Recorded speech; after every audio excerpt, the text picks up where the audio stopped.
This exhibition is called Ideal Home, and it is an exhibition of two artists from different sides of the country. So Elizabeth Alexander is our visiting artist from North Carolina, and Kasey Lindley is the Salt Lake City artist from here in Utah. Overall, the exhibition is talking about our perception of the ideal home and kind of what that looks like and how that can often be at odds with reality. And we're speaking about home as both our built and natural environments.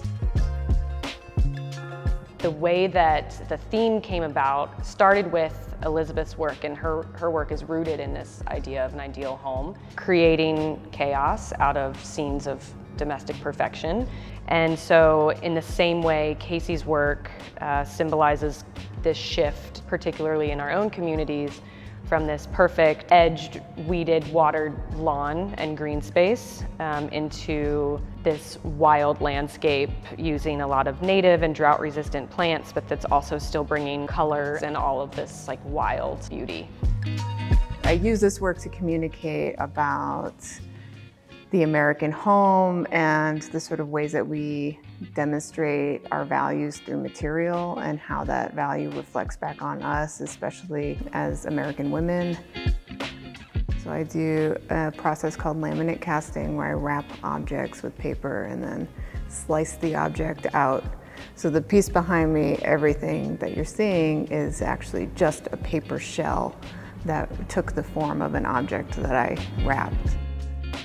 So I like to kind of play with those perceptions and expectations of something that is fairly everyday and making it a little bit uncanny and a little bit different than what you might encounter.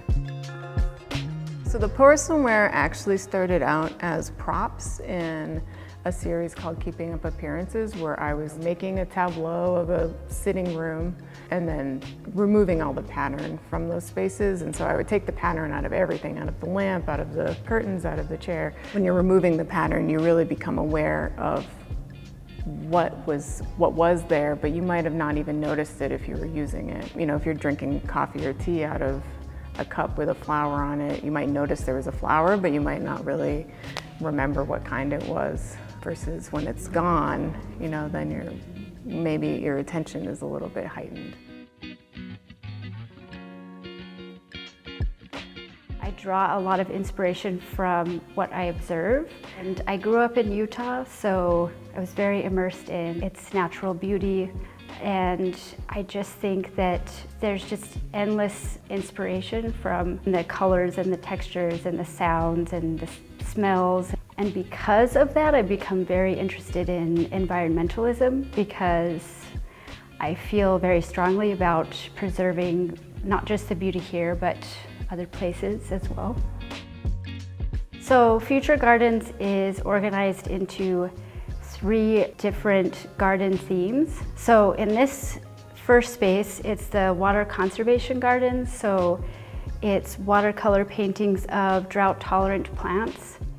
I think that with these, I'm describing how they look visually, but also how they feel to me when I observe them, these plants. So I'm almost like painting their energy as well.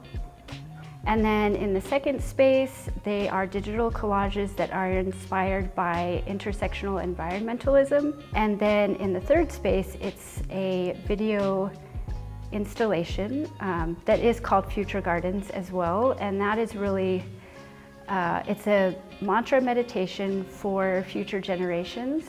So it's supposed to be really full of hope and joy, and it's almost like I'm sending out this healing energy for future generations as well.